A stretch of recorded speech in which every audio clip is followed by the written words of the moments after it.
Bonsoir à tous. Nous nous, Bonsoir. nous nous retrouvons ce soir pour l'avant-dernier webinaire de ce cycle de formation, ce qui ne veut pas dire que nous n'en referons pas. Et nous envisageons ce soir de vous montrer un petit peu comment les couleurs finalement sont en permanence à notre disposition et nous pouvons les utiliser de différentes façons. Vous avez maintenant compris que la chromobiologie sensitive implique au moins deux choses, que la couleur n'est pas que liée à de la thérapie, mais à beaucoup d'autres choses, et qu'elle est sensitive, c'est-à-dire que nous vous invitons à développer surtout la perception, la sensation.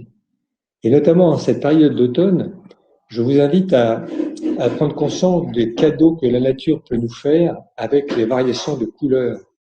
L'autre jour, on était devant un coucher de soleil qui était très orange, avec le ciel qui progressivement devenait indigo puis bleu foncé. Eh bien, la sensation, juste en se sentant imprégné par ces couleurs-là, était très, très apaisante. Si vous regardez en ce moment, vous avez à la fois des feuilles vertes qui sont rafraîchissantes et à la fois on commence à tomber dans l'automne avec des couleurs chaudes. Promenez-vous dans la forêt et ressentez qu'est-ce qui se passe en vous avec ces couleurs-là. Vous avez quantité de circonstances comme ça où vous pouvez juste vous mettre en présence de ce qui se passe. Juste un bouquet de fleurs, par exemple, à la maison. Qu'est-ce que vous ressentez? Voilà, ça, c'est l'invitation que nous vous faisons.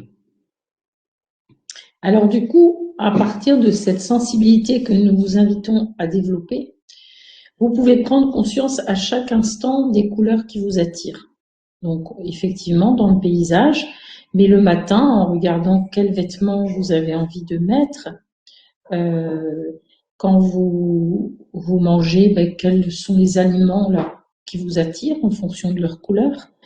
Et donc, la couleur, c'est un outil de connaissance de soi, parce qu'à chaque instant, vous pouvez, en réfléchissant sur le besoin que représente cette couleur, vous pouvez sentir à chaque instant ce dont vous avez besoin. Et la connaissance de soi, ça peut être comme ça au fur et à mesure des journées, des petites prises de conscience. Mais vous pouvez aussi vous arrêter parce que la couleur, c'est un outil d'analyse et vous pouvez prendre une thématique dans votre vie et prendre cette grille de couleurs qui va être pour vous une grille d'analyse. Si vous voulez vous poser et vous demander, par exemple, où est-ce que j'en suis de mon travail et analyser votre façon de travailler au regard de chacune des 12 couleurs. Donc, vous avez dans votre formation en ligne, on vous l'a fait sur différents thèmes comme la spiritualité, le couple. On le refait de temps en temps à l'occasion des mardis soirs de la chrysalide. Vous pouvez retrouver ça sur Et vous YouTube. pouvez les retrouver sur YouTube. Et puis, c'est quelque chose qu'on travaille aussi dans nos stages en présentiel, par exemple dans le stage de communication et de relations d'aide. On va passer au tamis des couleurs, tout ce qui concerne la relation d'aide et la communication. Donc, vous pouvez aussi le matin utiliser notre jeu La traversée des couleurs pour vous demander quelle est la couleur que je préfère ce matin. En prenant le jeu, vous aurez les 7 couleurs de l'arc-en-ciel, mais vous pouvez le faire aussi avec une étoile de Salomon où vous avez les 12 couleurs, ou bien avec votre planche connaissance de soi à travers les couleurs. C'est un moyen aussi régulièrement de vous dire tiens, quelle est la couleur que je préfère aujourd'hui. Alors pensez quand même que si vous aimez toujours, ou si quelqu'un proche aime toujours la même couleur, ou rejette toujours la même couleur, on n'est plus dans la symbolique des couleurs lumière, mais dans la symbolique des couleurs matière. C'est généralement lié à l'histoire de la personne, et donc ça peut donner une indication aussi sur quel est le niveau de blocage. Sinon, quand on vous parle de symbolique des couleurs, nous, c'est toujours la symbolique des couleurs lumière. Et nous avons aussi réfléchi à toute cette utilisation, évidemment en thérapie, l'utilisation des couleurs. C'est un outil pour se soigner. Donc, nous avons plein de moyens à l'extérieur de nous et nous avons aussi des moyens à l'intérieur de nous-mêmes. Donc, à l'intérieur de soi, on a parlé des vêtements, on peut parler aussi des bijoux. Quels bijoux vous avez envie de mettre? Si vous avez des pierres, des minéraux, vous pouvez aussi les utiliser en pendentif ou en objet de décoration.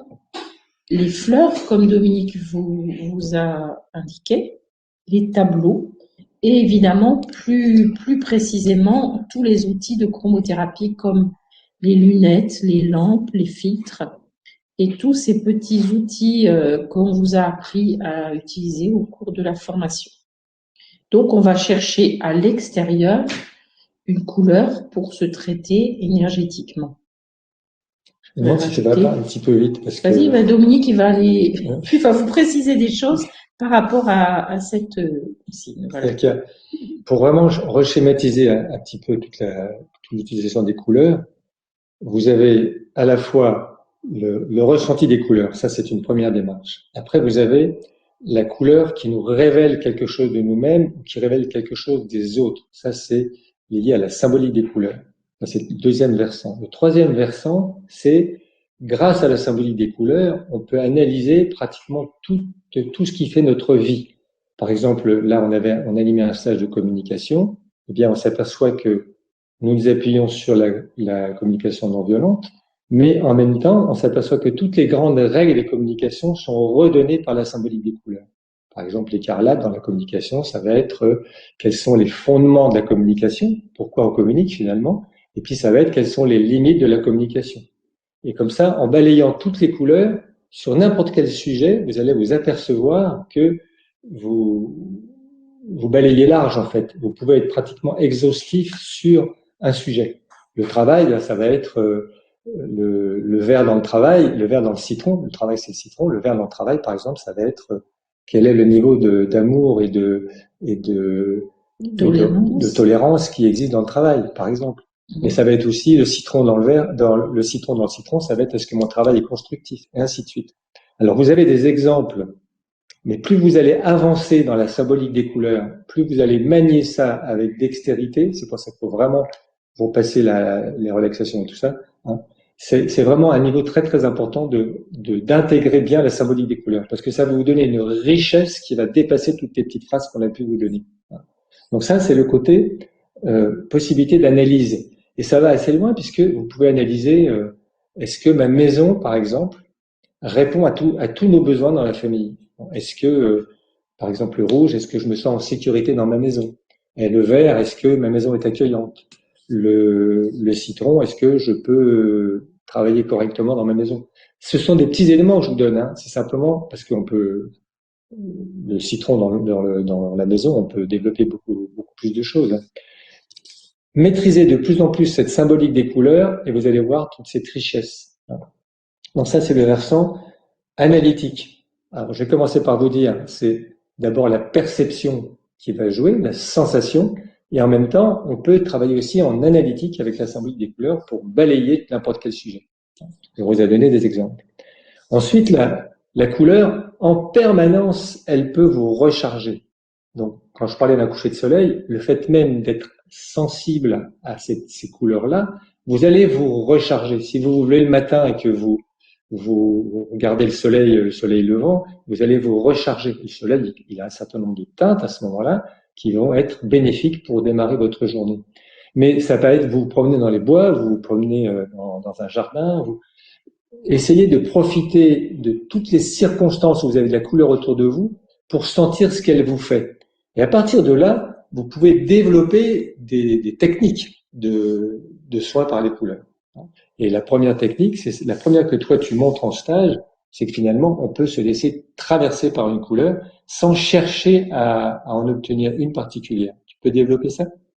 Oui, alors tout à l'heure, je vous parlais du fait que autour de nous, effectivement, si on prend conscience en développant sa sensibilité de ce qui se passe à l'intérieur de nous quand on est en face d'un objet ou en face d'une fleur, mais on peut aussi, à l'intérieur de soi, utiliser les couleurs pour se relaxer et prendre conscience que nous sommes à chaque instant traversés en fait par des couleurs. Si vous imaginez, par exemple en relaxation, que vous êtes sous une douche de lumière blanche et laissez cette lumière vous inonder, vous traverser et vous dire consciemment de laisser cette lumière aller dans les zones de votre corps que vous voulez guérir ou apaiser, vous allez remarquer que cette lumière blanche peut par moments changer de couleur, suivant les zones qu'elle va traverser. Donc, plus on va mettre de conscience dans ce qui se passe, plus on va être efficace parce que, effectivement, on a par notre mental et notre conscience une capacité d'auto-guérison qui est toujours à l'œuvre. Donc, on en a conscience de temps en temps quand on s'arrête et simplement on s'allonge et on s'aperçoit qu'on visualise une couleur. Donc, c'est une couleur qui est en train de nous soigner. Mais on peut l'appeler aussi. En fait, on va pouvoir jouer sur les deux côtés quand c'est comme ça. La couleur qui vient, elle veut dire quelque chose. Si elle vient, c'est parce qu'elle va nous faire du bien. Et puis, elle va agir pour nous faire du bien. C'est les deux aspects. C'est d'ailleurs le sens du symbole. Un symbole crée ce qu'il signifie. La couleur, elle va signifier quelque chose et elle va le créer dans le corps. Alors, vous pouvez aussi, comme on vous le montre sur la formation, utiliser les couleurs pour vous apaiser. Si vous avez une émotion ou une douleur, vous pouvez aussi entrer vraiment en conscience de cette sensation et imaginer quelle couleur viendrait soulager cette douleur. Vous pouvez aussi l'utiliser d'une façon globale, comme Dominique le fait ou moi, vous avez dans votre formation des relaxations guidées en 7 ou 12 couleurs. Et c'est une façon aussi de vous relaxer et parfois de vous détendre avant de vous endormir. Donc parfois, quand on visualise toutes ces couleurs, il peut y avoir aussi une couleur qui s'impose ou des couleurs qu'on ne voit pas. Donc les couleurs qu'on ne voit pas, comme disait Dominique, ça peut être des couleurs sur lesquelles on fait un blocage. Et là, on n'est peut-être plus dans la symbolique lumière, on est peut-être dans quelque chose dans notre histoire de vie, une couleur qui représente un besoin qui a été traumatisé. Donc la visualisation, c'est ce qu'on voit à l'extérieur, mais c'est aussi ce qu'on voit à l'intérieur.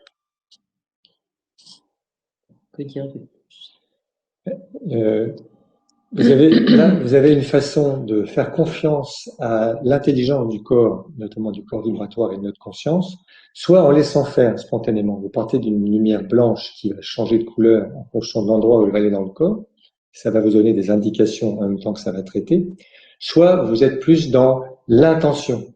Par exemple, j'ai mal au ventre ou j'ai un problème d'utérus ou quelle couleur je sens que je vais mettre sur cette partie du corps qui souffre. Là, on met une intention supplémentaire.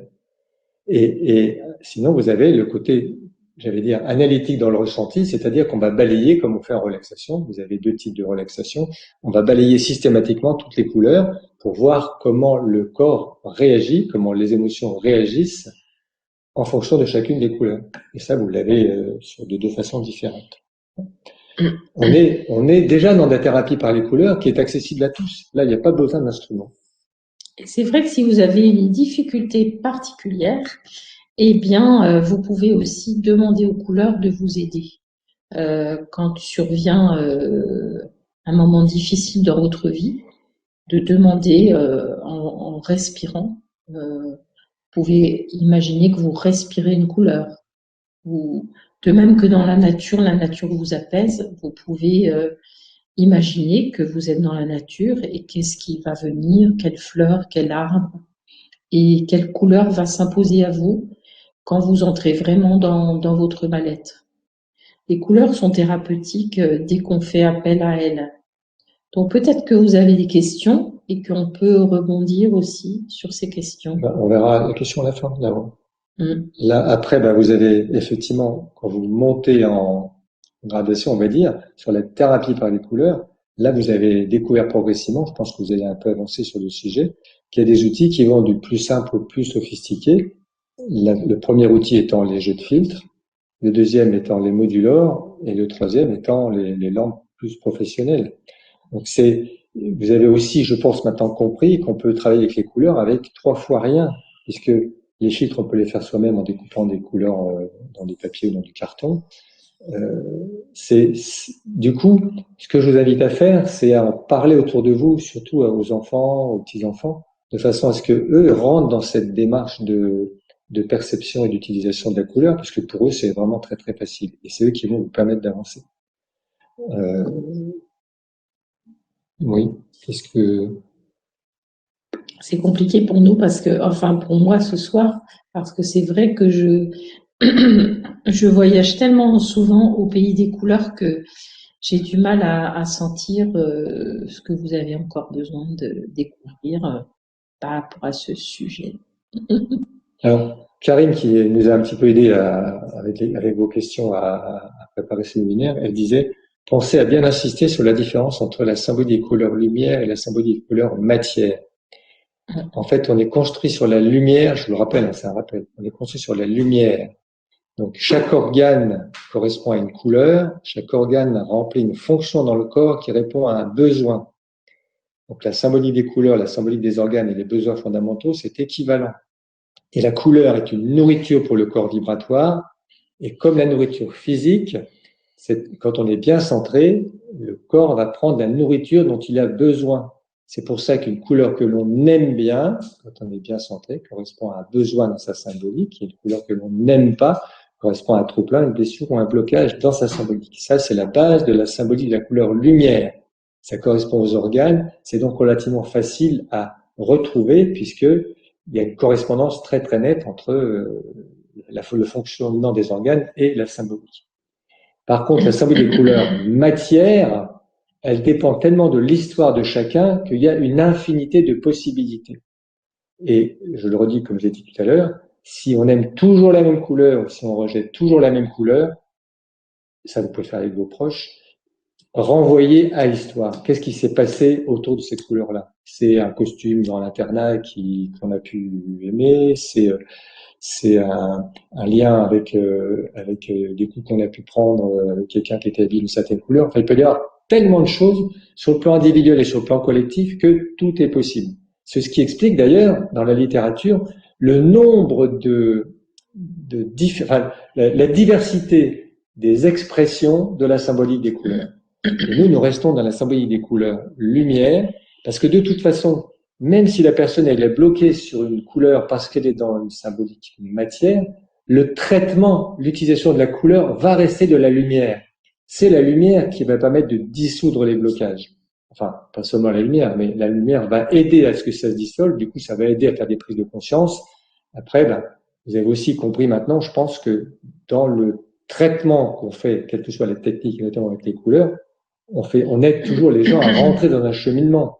Encore une fois, je me répète aussi sur ça, c'est pas nous qui guérissons les gens, nous les aidons dans leur cheminement vers la guérison. Ceux qui sont en train de terminer la formation, pensez à ça. Nous ne cherchons pas à guérir les gens, mais juste à leur redonner leur autonomie dans le domaine de la santé. Alors même si nous sommes marqués par notre histoire et que nous avons chacun un senti particulier ou une symbolique particulière par rapport à chaque couleur, Dominique et moi, nous avons vécu une expérience qui nous a mis en évidence que nous avons quand même cette symbolique inscrite en nous. Donc c'est à l'occasion d'une université d'été d'expression sensitive. C'est l'école de danse-thérapie que j'ai faite il y a quelques années. Et nous avions une quarantaine de stagiaires qui étaient là. La consigne a été, nous leur avons demandé, demain, est-ce que vous pouvez choisir un vêtement d'une couleur qui vous plaît? Donc, le lendemain matin, les 40 personnes sont venues habillées de différentes couleurs. Et on leur a demandé de vraiment laisser danser ce qu'ils avaient envie de danser quand ils se branchaient sur cette couleur-là. Qu'est-ce que ça leur faisait vivre, cette couleur? Et comme c'était tous des apprentis de danse-thérapeutes, ça leur posait pas de question de dire, quand tu es en rouge, danse-moi du rouge, qu'est-ce que ça te fait quand tu es en rouge? On avait la chance d'avoir des musiciens en live, c'est-à-dire toutes sortes d'instruments et de musiciens. Donc, on leur a dit de faire une musique multicolore. Ils jouaient sur la couleur. Eux se branchaient aussi sur la couleur. Voilà, eux, d'abord, du coup, comme là, on était tous chacun pour soi, mais tous ensemble habillés de différentes couleurs. Donc les musiciens ont fait une musique multicolore. Et après, nous avons demandé au groupe de se réunir par couleur. Donc les jaunes se sont mis ensemble, les bleus, les rouges, etc. Et ils ont exprimé ce que cette couleur leur avait fait vivre. Qu'est-ce que cette couleur représente pour eux? Qu'est-ce qu'ils ont senti avec cette couleur? Et ils devaient mettre ensemble les mots communs. C'est-à-dire qu'ici, ils pouvaient dire peut-être chacun 10 mots sur la couleur, mais il s'est trouvé qu'à un moment donné, ils ont pris leurs mots communs et ils sont allés les dire aux musiciens. Donc les rouges ont dit aux musiciens, voilà, avec le rouge, tous ensemble, on a senti ça, ça, ça, ça et ça. Et les musiciens nous ont joué une musique rouge pendant que ceux qui étaient habillés en rouge dansaient au milieu du cercle. Et on a pu voir, on a eu la démonstration combien une danse rouge était différente d'une danse verte ou d'une danse violette. Et on leur a demandé à la fin de nous donner leurs mots, et leurs mots correspondaient vraiment à la grille des couleurs lumière. C'est-à-dire qu'on a pu vérifier, on pourrait dire presque scientifiquement, que quand on est dans le ressenti des couleurs, on retrouve cette symbolique lumière qui dépend en fin de compte de notre corps. Et quand on danse, on est dans son cœur, mais on est aussi beaucoup dans son corps. Voilà. Alors c'est intéressant parce que ça, on n'en a jamais parlé de cette expérience-là dans la formation. Et c'est quelque chose que vous pouvez expérimenter. Vous pouvez très bien, à un moment donné, vous dites, ah tiens, j'aime bien cette couleur-là. Vous pouvez trouver une musique qui éventuellement vous fait plaisir à ce moment-là. Et n'hésitez pas à danser en vous centrant sur la couleur. Vous allez voir que c'est une expérience vraiment intéressante. Donc c'est drôle de voir que si je danse une danse orange ou si je danse une danse jaune, je vais pas faire la même danse. Mais il va se trouver que vous, il y a des jours où vous n'aurez pas du tout envie de danser du orange et vous aurez plutôt envie de danser du violet ou de l'indigo. Donc, faites expérience quand une couleur vous attire, simplement laisser votre corps sur ce que cette couleur vous inspire. Et tout ça, c'était pour revenir sur le fait que la symbolique des couleurs lumière est vraiment universelle. Et j'ai vécu comme ça plusieurs expériences qui me l'ont démontré, surtout quand on fait appel au ressenti et au corps. Et là, on vous montre un petit peu des expériences qui valident le fait que travailler sur vous avec les couleurs, ça vous fait faire tout un chemin important. Et c'est d'autant plus important pour ceux qui veulent poursuivre dans la thérapie, parce que l'essentiel du traitement que vous allez faire va être dans l'intention portée par vous avec votre propre lumière, en fait. Et plus vous serez bien centré, plus vous serez bien équilibré, plus vous serez serein, détendu et tout ça, plus vous allez être efficace. Et là, de plus en plus, vous pourrez utiliser des outils de plus en plus sophistiqués, puisque maintenant, on vous a mis à disposition toutes ces lampes avec les cycles de couleurs et qui sont extrêmement pointus. Et vous allez voir que, enfin, il y a un médecin qui est venu cette semaine qui m'a dit qu'il y a, dans les années 90, il avait lu un texte d'un médium qui disait l'avenir de la thérapie, c'est les couleurs, dans les années 90.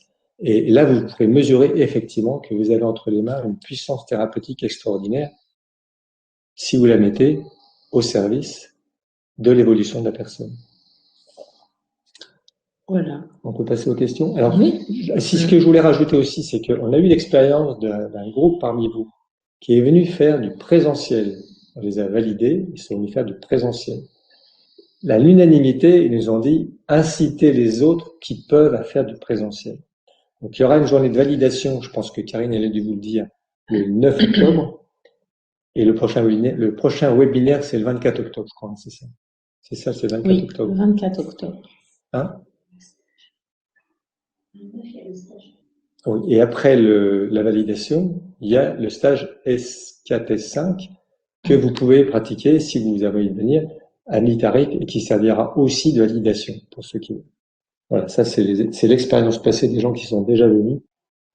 Si vous n'êtes pas trop loin, évidemment, si vous êtes au Québec, il vaudrait mieux que vous nous invitiez avec un groupe là-bas, parce qu'on pourrait peut-être y aller, pourquoi pas. Ça nous ferait on y connaît du monde maintenant là-bas, notamment l'Is Bourbeau, et puis on a pas mal de connaissances. Voilà. On va laisser la place aux questions, si vous voulez.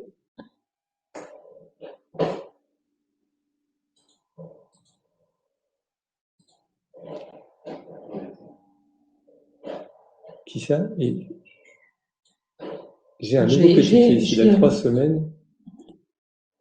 Et j'aimerais intégrer les couleurs avec lui.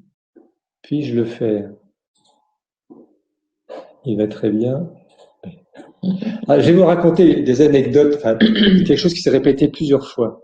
Est-ce que je peux faire les couleurs à mon petit-fils, à un bébé de 3 semaines? Ça va même plus loin que ça. Moi, j'ai accompagné plusieurs personnes, plusieurs femmes enceintes. C'est assez fascinant parce que en le traitant, donc des femmes qui étaient pas malades, c'était simplement enceintes et qui venaient pour que je leur avais dit, quand c'était comme ça, quand j'étais encore médecin, je leur avais dit, j'aimerais vous voir autour du 3e mois, du 6e mois, puis un petit peu avant la naissance, pour faire un équilibrage et pour que ça se passe bien. Eh bien, c'est tout à fait fascinant. D'abord, traiter le bébé et la mère quand le bébé est encore dans son ventre, le bébé, il réagit déjà, lui, comme s'il disait, bah ok, j'en profite. Et alors, après la naissance, et c'est arrivé vraiment plusieurs fois, quand la mère amène son enfant, le regard de l'enfant, c'est comme s'il il me reconnaissait. Et ça, moi, ça me touchait jusque-là, quoi. C'est vraiment, c'est du bonheur. Donc, n'hésitez pas, parce que la technique qu'on vous apprend, je vous rappelle encore, c'est comme si vous demandiez à la personne, qu'est-ce que tu veux que je te fasse en fonction de là où tu en es, de là où j'en suis, du chemin qu'on peut faire ensemble, tout de suite. On n'est pas que dans la thérapie. La chromobiologie, c'est la science des couleurs au service du vivant. Et si vous faites, comme vous sentez, des couleurs avec ces méthodes-là à votre enfant ou à votre petit-enfant, vous avez toutes les chances qu'il ne soit pas beaucoup malade. On a des témoignages de personnes qui travaillent avec des autistes ou des jeunes enfants et qui disent que quand ils mettent une lampe à l'intérieur du local, souvent les enfants sont apaisés, l'ambiance est totalement différente quand il y a une lampe et quand il n'y en a pas. C'est-à-dire que les enfants, même avant de voir les couleurs, parce qu'ils commencent par voir le rouge, c'est la première couleur qu'ils voient, mais en tout cas, ils sentent la vibration des couleurs même avant de la voir. Et donc, ils sont sensibles effectivement aux couleurs. J'adore la couleur vert citron. C'est une question? C'est pour savoir qu'est-ce... Hein? Le citron vert, c'est le besoin de réaliser quelque chose, de construire, de transformer, oui, c'est un peu la symbolique du travail. Comment je me construis et comment je construis au service des autres, en simple. Donc ça peut être quelqu'un qui a des difficultés de digestion, enfin ça travaille le foie, cette couleur, mais c'est aussi du coup réfléchir à ce que vous êtes en train de digérer dans votre vie et ce que du coup vous avez envie de mettre en place suite peut-être à un apprentissage que vous venez de faire ou un événement difficile que vous êtes en train de transformer en leçon de vie. Ça, si j'aime bien le citron, ça veut dire que j'en ai besoin. La complémentaire du citron, c'est le violet. Le violet, c'est plutôt la quête de sens. Donc, si j'aime les deux, nous pouvons utiliser un mobile, on verra tout à l'heure. Si j'aime les deux, le citron et le violet, ça veut dire que j'ai besoin de réaliser quelque chose et j'ai besoin que ça fasse sens dans l'univers. Si je n'aime pas le citron et j'aime bien le violet, c'est que j'ai trop de choses à gérer ou à digérer, ou ce que je fais, le travail que je fais, ne fait pas sens. Alors j'aurais besoin que ça fasse sens. On va jouer ici sur la couleur et sa complémentaire. Donc est-ce que vous aimez les deux ou est-ce que vous n'aimez que le citron et pas le violet? Alors pouvons-nous utiliser un mobile au-dessus de notre lit avec toutes les lit couleurs? du petit enfant peut-être, c'est ça. Et oui, bien sûr, les petits enfants au départ, surtout, ils sont sensibles d'abord à la couleur rouge, mais après, c'est bien de leur présenter toutes les couleurs. Et par contre, si vous mettez des lumières, faites attention à ce que vous choisissez pour pas l'empêcher de dormir, parce que c'est vrai qu'il y a des couleurs qui peuvent les exciter. Et des fois, on a envie de dormir aussi. Alors, quand on a une couleur favorite, donc sûrement liée à un événement, faut-il tenter de s'habituer à une autre? Alors, ce qu'on vous invite à faire, c'est à sortir de la volonté pour rentrer dans le ressenti. S'il y a vraiment une couleur qui vous est favorite, rentrez dedans, c'est-à-dire nourrissez-vous-en et vous allez voir que très probablement, elle va vous renvoyer à un souvenir. Et là, si c'est un souvenir difficile, eh bien, vous pourrez travailler dessus. En même temps, ça vaut le coup d'expérimenter le plus possible d'autres couleurs. Hein. Ça fait pas rester enfermé dans un système. Il faut savoir que si vous sortez régulièrement dehors, de toute façon, votre corps, il va se nourrir de toutes les couleurs. Et sans le savoir, vous allez absorber des couleurs même que consciemment vous ne les aimez pas, mais en fait, votre corps va les prendre. Alors, autre question, justement, à propos de lampe, y a-t-il une distance juste avec la lampe dans une pièce de travail? Alors, vous avez bien compris, j'espère, parce que je le répète, nous travaillons sur le corps vibratoire. Le corps vibratoire, vous avez au moins 3 enveloppes. Et les 3 enveloppes, en plus, elles nous relient pratiquement les uns aux autres. Donc, vous pouvez mettre la lampe relativement près quand c'est dans une pièce de travail parce qu'elle peut aussi vous éclairer. Et puis, l'intensité de la lumière va ramener une certaine efficacité. Mais en fait, c'est surtout la qualité de la lumière qui va avoir un impact. Et votre corps vibratoire est capable d'aller chercher la lumière même à 3 mètres. Donc, s'il y a une pièce où il y a plusieurs personnes, par exemple, ou si on peut... tiens, la personne a une 10 watts. La 10 watts, de toute façon, c'est la puissance va surtout agir sur la qualité de l'éclairage, peut-être sur la sensation, mais ce qui va surtout compter en thérapie, c'est la qualité de la lumière. Et donc, les cycles de couleurs que font ces lampes, même si c'est pas très très puissant, ça donne déjà des résultats intéressants. Alors en général, nous, on propose en moyenne, c'est des 10 watts, parce que les 10 watts, c'est un bon intermédiaire entre l'éclairage, le côté décoratif, le côté ludique et le côté thérapeutique. Et nous, on les place environ à 50 cm des personnes quand ils sont en soins. Ah non, elles sont même à 1 mètre, les lampes Plutôt 1 mètre. sont à 1 mètre, elles peuvent être à 2 mètres. Et des fois, quand c'est un groupe, je mets une lampe, elle éclaire tout le monde. Soyez souple et ressentez encore une fois à quel endroit j'ai envie de la mettre.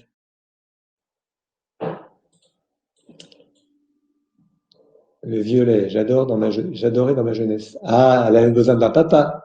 Le violet, c'est la couleur du père, c'est la couleur du guide, c'est la couleur du maître spirituel. Hein, donc, le fait d'aimer le violet dans sa jeunesse, c'est logique. On a besoin que le père nous accompagne, on a besoin de quelqu'un qui nous guide sur notre chemin. Le père, c'est celui qui va couper le cordon, qui va sortir l'enfant de sa zone de confort hein, en fusion avec sa maman pour lui permettre d'exister. Et donc, c'est le guide, c'est celui qui va dire, vas-y, t'es capable, pars vers la vie. Ça peut être aussi parce que vous aviez des aspirations surtout mystiques ou spirituelles à ce moment-là. C'était ça qui vous soutenait surtout dans votre vie. Très juste. C'était mon cas. Dans ma jeunesse. J'aime toutes les couleurs. Eh bien, les personnes qui aiment toutes les couleurs, c'est des personnes qui sont vivantes. Simplement, comme dans la vie, tout bouge, tout bouge. Il y a toujours, à un moment donné, tout le temps, il y a une couleur qu'on aime plus ou moins par rapport à l'autre. On voit d'ailleurs dans les tests.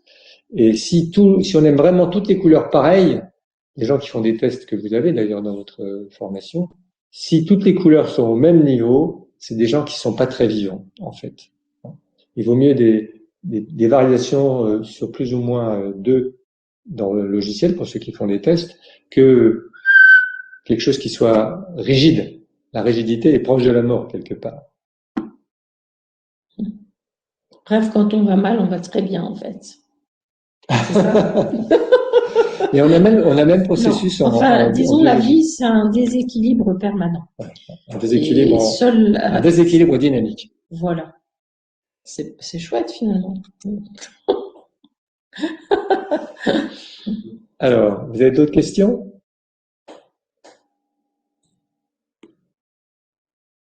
C'est bien parce que le seul mot qui nous apparaît, c'est j'aime. Toutes les couleurs, ah oui. J'adore le vert, j'ai besoin de regarder la quoi? De regarder la nature le matin avant de démarrer les choses. Ben, voilà, ça c'est une façon de se traiter avec les couleurs. J'aime, j'en profite. Et j'aime en fait toutes les couleurs. Et ben voilà, bon, c'est la vie ça, c'est la vie. Quand vous commencez à j'aime en fait toutes les couleurs, et puis à un moment donné, ben, je goûte celles qui se présentent. Je sens que si je démarre avec ça, ça me fait du bien. C'est parfait, ça c'est quelqu'un qui est Et c'est déjà dans vrai une que belle quand on dynamique. se branche sur la nature, on sent cet amour inconditionnel et qui est vraiment, pour moi, la nature, elle représente vraiment le vert de l'amour inconditionnel. Mm. La nature que l'on maltraite tant et plus dans notre société, Elle nous aime quand même. elle continue Mm. de nous donner plein de choses. J'aime de plus en plus porter du blanc. Alors, Ben, le blanc, c'est toutes les couleurs, mais c'est c'est aussi toutes les couleurs un lumière passage. C'est un et passage. l'absence de couleur matière. Mm. C'est-à-dire que le blanc en couleur lumière, on peut commencer à, non, c'est toutes les couleurs mélangées. En couleur matière, le blanc, c'est le début de quelque chose. Et le noir, c'est la fin de quelque chose. Donc le blanc et noir, c'est les deux versants de la même pièce quelque part. C'est pour ça que le noir fait le deuil dans nos pays à nous, parce qu'on voit ce qui se termine, alors que le blanc, c'est le deuil dans les pays orientaux, parce qu'ils voient ce qui arrive. Et en couleur lumière, bah, le blanc, c'est ce qui va nous éclairer en fait, c'est toutes les couleurs mélangées, c'est donc ce qui va nous, c'est aussi une base je pourrais dire, c'est une base de nourriture. On pourrait dire c'est peut-être une envie aussi de vide ou de silence, parce que le blanc, c'est une lumière pure, mais un petit peu peut-être justement sans note particulière. Donc ça peut être un besoin de se poser aussi. Alors, est-ce dépendant de la culture? Toutes les couleurs ont une connotation différente selon les cultures. C'est la symbolique des couleurs matière.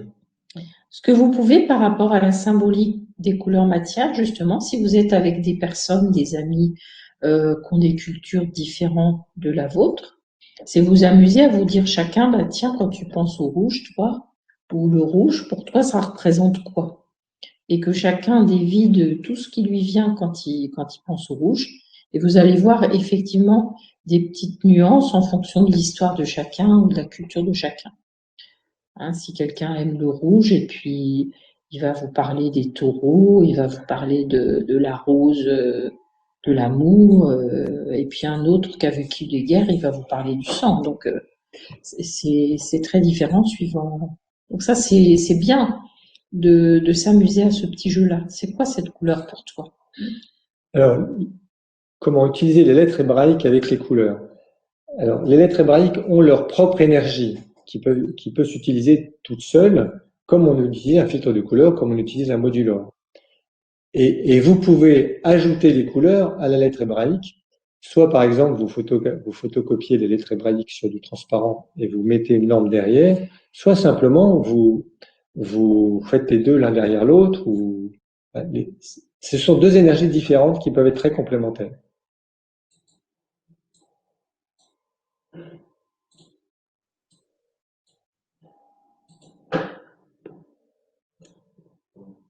Perception.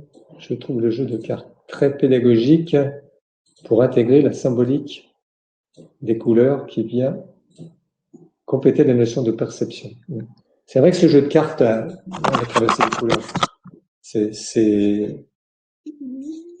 Je trouve qu'il en a bien travaillé dans ce jeu-là. C'est bien. C'était du beau Et travail. on va faire un autre jeu avec 12 couleurs, parce que là, à l'époque, on n'avait que 7 couleurs dans notre tête. Donc, merci pour cette information. C'est vrai que ça vous permet de découvrir la symbolique des couleurs. C'est un moyen de l'intégrer si vous vous amusez justement régulièrement à tirer une carte en vous disant bah, quelle couleur je préfère ce matin et puis qu'est-ce qu'elle me dit cette carte, et à force de le faire, vous allez vraiment connaître la symbolique. Mais il y a aussi une technique qui est assez simple pour vous dire quelque chose à vous avec ce jeu-là, c'est que vous étalez une carte de chaque couleur de cette carte. Et puis, vous demandez à la personne, ou vous faites vous-même, quelle couleur tu préfères sur les 7. Et puis ensuite, vous prenez les 7 cartes de cette couleur-là, et vous demandez quelle carte la personne préfère, donc quelle couleur dans la couleur elle préfère. Vous allez voir qu'il y a une certaine pertinence. Et en faisant ça de temps en temps, vous allez effectivement balayer pratiquement tous les besoins avec moins de détails que quand on le fait en 12. Le 12, vous l'avez sur le livre Le langage secret des couleurs.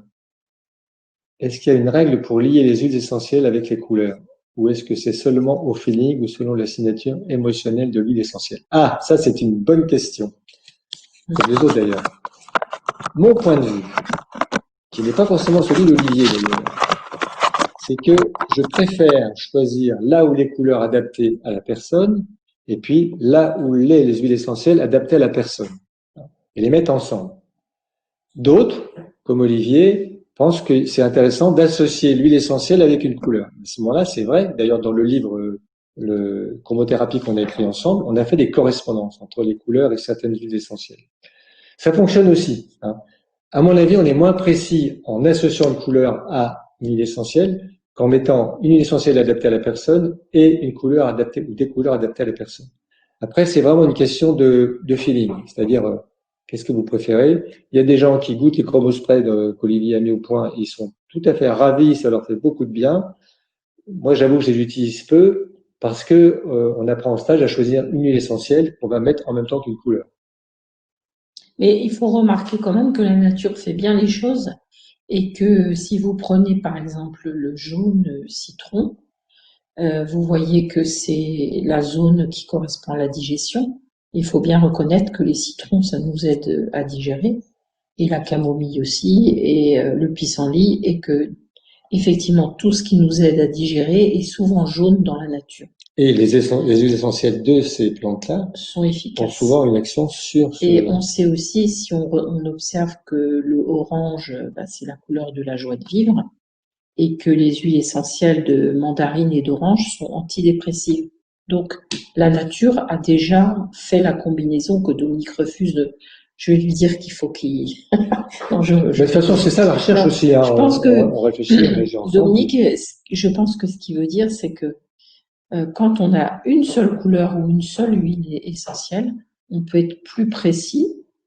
Et il se peut qu'au niveau du corps, par exemple, on a besoin de manger quelque chose de jaune et que par contre, la couleur jaune, à ce moment-là, on n'en a pas besoin. Ou il se peut qu'on a besoin de respirer du vert. Et encore une fois, la nature me dit que tout ce qui est vert m'aide à respirer. Mais que par ailleurs, on n'est pas incarné et que en couleur, on va avoir surtout besoin, par exemple, de rouge pour s'incarner, mais qu'en même temps, on a besoin de respirer. Donc, peut-être que l'huile essentielle verte va répondre à un besoin de respirer, pendant que la couleur rouge va répondre à un besoin de s'incarner. Voilà. Nous, ce qu'on préfère, c'est effectivement utiliser une seule huile essentielle à la fois. On pense que c'est peut-être plus efficace, mais moi, je trouve que le choix qui a été fait des huiles essentielles en fonction des couleurs, je trouve très pertinent. De toute façon, à l'expérience, les gens qui l'utilisent sont contents. Donc parce que ça confirme ce que la nature fait déjà, c'est que finalement, les plantes, en fonction de leur efficacité, comme pour les minéraux d'ailleurs, on retrouve la correspondance avec les chakras. En tout cas, notre règle de base, on a pu mettre les t-shirts d'ailleurs, maintenant on l'a mis sur des t-shirts de couleur, notre règle de base, ça reste, chacun fait comme il sent, fait comme tu sens. Si moi, à un moment donné, je me mets à sentir que les mélanges d'huiles essentielles et couleurs, c'est plus efficace, je changerai peut-être de position. C'est pas, je suis pas figé sur ça. Mais en stage, en tout cas, je montre plutôt l'un et l'autre séparément. Et on a tellement bon retour sur les chromospray que ça veut dire que ça fonctionne très bien aussi. Qu'un masque vert. Vous voulez qu'on parle des masques? C'est-à-dire, vous pouvez mettre un petit peu d'huile essentielle sur votre masque. Moi, je dis aux gens, le masque, c'est parce que maintenant c'est scientifiquement montré, le masque non seulement ne sert à rien, mais est dangereux. Donc, quand vous pouvez ne pas le porter, ne le portez pas. Pour moi, on joue aux gendarmes et aux voleurs. Je vais me faire tirer les oreilles par Olivier parce que il veut pas qu'on mélange trop ce genre de choses avec Mais je pense que ça devient important de dire le plus possible, ne mettez pas les masques et dites autour de vous que quand les gens n'ont pas de gendarmes derrière eux et quand ils sont pas obligés, qu'ils ne le mettent pas, ils vont respirer. On a besoin de respirer. Ils sont plus dangereux. Moi, j'imagine qu'on pourrait quand même commencer, nous, à écrire des choses sur nos masques en écrivant, par exemple, je mets ce masque parce qu'on m'y oblige, mais j'ai envie de respirer. Et que si on est de plus en plus nombreux à écrire ça sur notre masque, peut-être que ça sera bien. Donc, je vous invite ce soir à faire ça. Moi, je vais commencer demain. Si je mets un masque, j'écrirai dessus, je mets ce masque parce qu'on m'y oblige, mais j'ai envie de respirer. Mais voilà. Je ne suis pas d'accord. Vous avez envie de respirer. Voilà. Parce que plus on sera comme ça à se le dire, parce qu'il y a un processus qui est tout à fait physiologique. D'ailleurs, c'est quelqu'un qui fait beaucoup de neuropsy qui a montré ça avec des exercices, avec des exemples. Il y a une dilution de la responsabilité. Aujourd'hui, il y a de plus en plus de personnes qui comprennent que le masque c'est de la manipulation. Enfin, il y a suffisamment de textes, suffisamment de personnes qui réagissent dessus. Mais il y a très peu de gens qui vont dire, ça y est, moi je le retire, je prends pas trop de risques parce que j'ai pas envie d'avoir une amende, mais dès que je peux, je le retire et puis dès que je peux, je manifeste que je ne suis pas d'accord. Et à un moment donné, ça va basculer, c'est pas possible autrement. Il faut vraiment qu'on arrête de se laisser museler par ces masques. Je pense qu'on peut aussi écrire dessus, on peut varier les phrases. Hein. Oui. Ce masque me rend malade, je pense que c'est pas mal aussi. Et je vous le suggère aussi. Oui, ça peut être imaginé après tout. Beaucoup de médecins ont démontré que les masques n'étaient pas bons pour la santé. Je vous invite d'ailleurs, là je vous trouve peut-être le webinaire, mais il y a le journal François qui semble vraiment prendre la liberté par rapport à tout ça et qui donne des informations tout à fait intéressantes et que vous pouvez vérifier. J'ai un fils de gendarme dans ma classe et les parents ont menacé de porter plainte. Mais de porter plainte, contre quoi? Pourquoi? Parce qu'on comprend pas là. Si c'est possible de préciser. C'est la même personne qui disait parler des masques, parce qu'elle est obligée de porter le masque, parce que du coup, je pense qu'elle doit être enseignante en fait. Oui, mais de porter plainte, c'est qui veut porter plainte contre quoi? C'est le gendarme. Et contre qui? Contre l'enseignant qui ne veut pas porter le masque. Oui, mais soit elle va jusqu'au bout et puis elle n'a pas peur de se faire virer. Et puis, comme il y en a une qui a fait ça, hein, une enseignante qui a dit, moi, je préfère être mise à pied, mais je ne veux pas mettre le masque et elle va le payer assez cher. De toute façon, même si effectivement, on se fait renvoyer ou si on a des amendes, c'est important que qu'on soit de plus en plus nombreux à dire qu'on n'est pas d'accord. Mais on va parler d'autre chose. On va essayer de pas prendre. Il faut pas prendre, à mon avis, trop de risques. Mais l'histoire de mettre sur le masque, je ne suis pas d'accord, ça permet de se reconnaître quand même. Ne pas trop s'étendre sur le. Oui, c'est sûr. On arrête là. Ça fait 1 heure qu'on parle. Et ben voilà. J'allais dire, on était bien content d'être avec vous. Si on vous voyait, ça serait mieux, mais bon. Ce qui nous fait plaisir, c'est que quand les gens qui font les formations viennent, on a vraiment toujours des bonnes surprises. Enfin, des bonnes surprises. C'est-à-dire qu'on a affaire à des gens sympas, ouverts, intéressants, heureux de vivre souvent. Enfin, vraiment, c'est un régal de vous retrouver en présentiel. Enfin, pas forcément pour les stages, mais de vous retrouver, ça fait vraiment plaisir. Merci de votre attention et prochain webinaire le 24 pour ceux qui veulent nous retrouver et ceux qui veulent faire du présentiel, c'est le 9 octobre, je vous le rappelle, juste avant le stage S4, S5. Et bonne soirée à vous tous.